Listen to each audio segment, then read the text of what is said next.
एक वक्त की बात है, एक गांव में मीठे नाम का एक आदमी होटल चलाया करता था। उसकी दुकान में सारे खाने गाय के गोश्त में बनते थे। Beef pulao, beef korma, beef चावल, हर डिश गाय के गोश्त में बना करती थी। उसके मुलाजिम सब खाना तैयार करते और मीठा अपनी दुकान पर बेचा करता था। अब भाई खाने में आज क्या बना है तुम्हारे पास? भाई हर रोज की तरह beef pulao, beef korma, beef चावल खड़े खड़े मसालों के साथ बनवाए हैं मैंने अपने मुलाजमों से। मजे और स्वाद का जहान इन तीनों खानों में भरवा दिया है मैंने।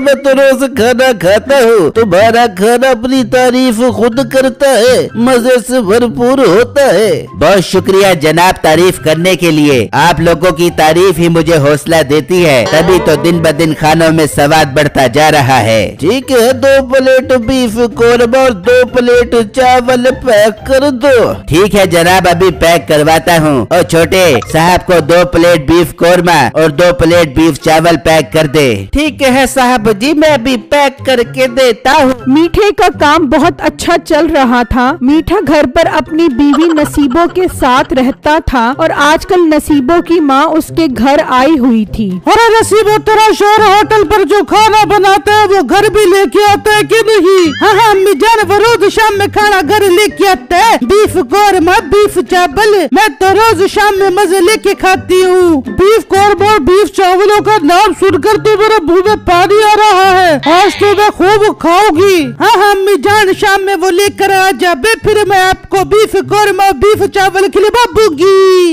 इतनी देर में घर का दरवाजा बजता है। ये कौन आ गया? अम्मा तू बैठ, मैं भी देख के आती हूँ। नसीबो बाहर आती है तो वो आदमी खड़ा होता है जिससे मीठा होटल के लिए गोश्त खरीदता था। हाँ भाई, खैर से आया तू? नसीबो बहन मीठा किधर है? वो तो इस टाइम होटल पर होता है, पर तू क्या करने आ गया मेरे घर पर?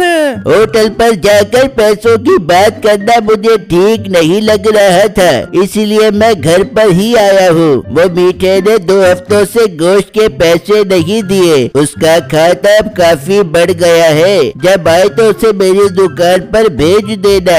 हाँ ठीक है, जब मीठा आएगा तो मैं उसे तेरी दुकान पे भेज दूंगी। फिर वो आदमी वहाँ से चला जाता है और दोनों माँ बेटी इंतजार करने बैठ जाती हैं और वो गोश्त वाला अपनी दुकान पर आ जाता है। ओ छोटे, अगर अब मीठा उधार गोश्त लेने आए तो उसे एक बोटी भी नहीं देनी। ठीक है मालिक, मैं ऐसा ही करूँगा, परेशान मत हो।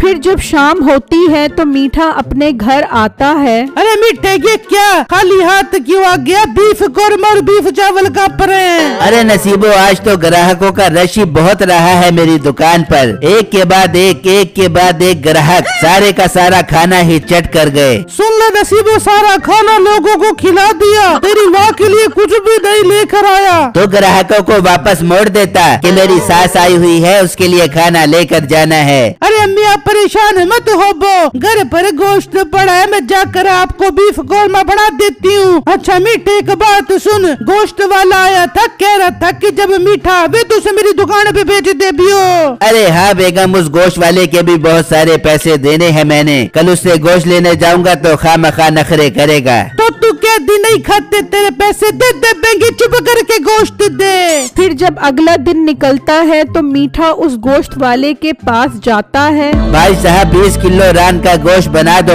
और गोल गोल बोटियां बनाना, आजकल ग्राहक बहुत शिकायत कर रहे हैं। गोश्त मैं नहीं दूंगा, पहले पिछले पैसे दे। हाँ, मिल जाएंगे तुम्हारे सारे के सारे पैसे। मैं कोई भाग नहीं रहा, तू भी यहीं पर है और मैं भी यहीं पर हूँ। चुप करके गोश्त बना।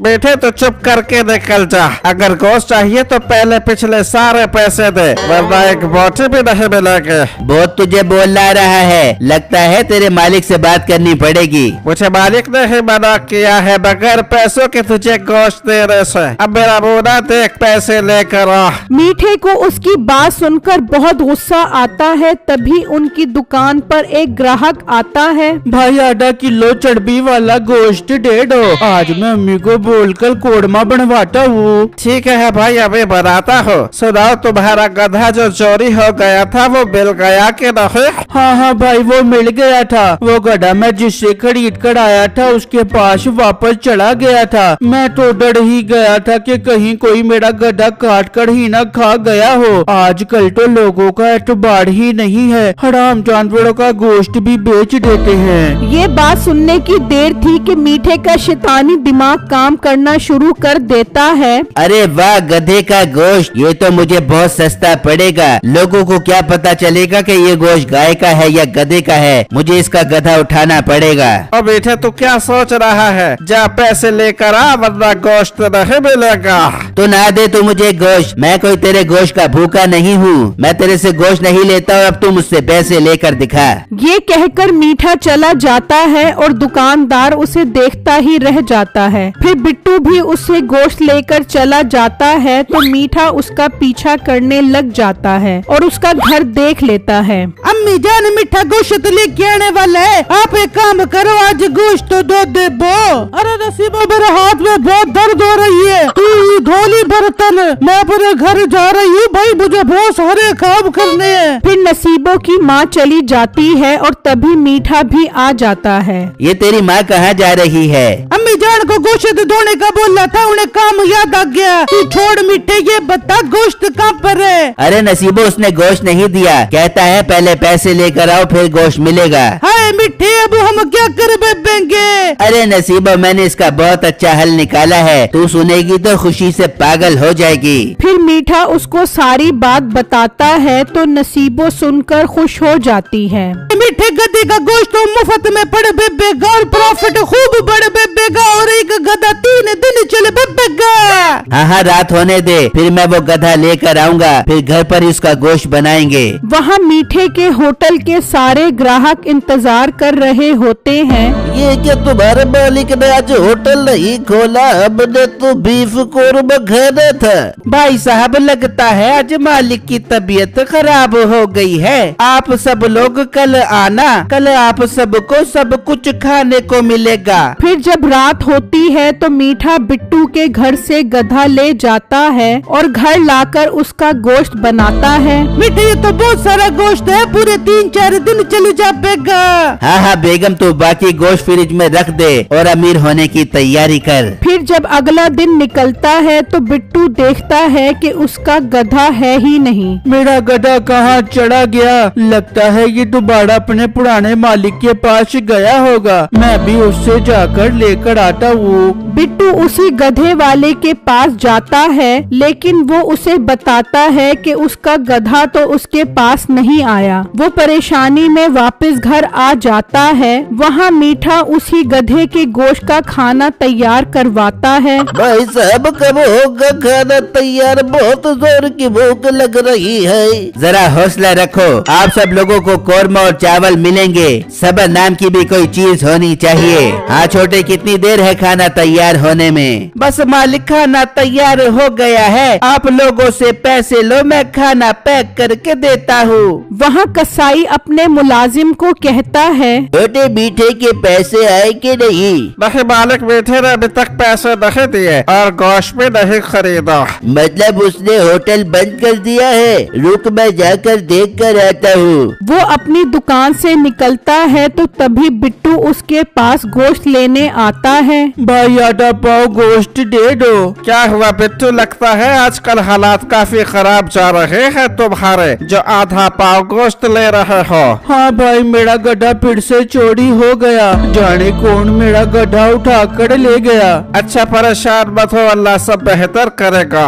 वहाँ वो कसाई जब मीठे की दुकान पर पहुँचता है तो रश देखकर हैरान रह जाता है। ये क्या माजरा है? हमसे ये गोश्त नहीं ले रहा और गांव में कोई और दुकान नहीं है, तो फिर ये गोश्त कहाँ से लेकर आ रहा है? वो परेशानी में वापस आता है और अपने मुलाजिम को बताता है तो उसे भी सुनकर हैरानी होती है। मालिक, मुझे ये बात थोड़ा समझ नहीं आ रहा। मीठा हमसे गोश्त नहीं ले रहा और कल रात को ही बिट्टू का गधा चोरी हुआ है, तो कहीं मीठा गधे का गोश्त का सालन तो नहीं बेच रहा। छोटे मामला तो कुछ गड़बड़ है, पता लगाना पड़ेगा आज रात को ही। फिर जब रात होती है तो मीठा घर पर बैठा नोट गिन रहा होता है। देख बेगम, गधे के गोश्त की कमाई, खूब नोट छापे हैं मैंने और किसी को शक भी नहीं हुआ कि ये गोश्त गधे का है। अरे मीठे, अपनी तो लॉटरी लग गई। अब तो हम खूब गधे का गोश्त का कोरमा बड़ा बड़ा के बेचेंगे।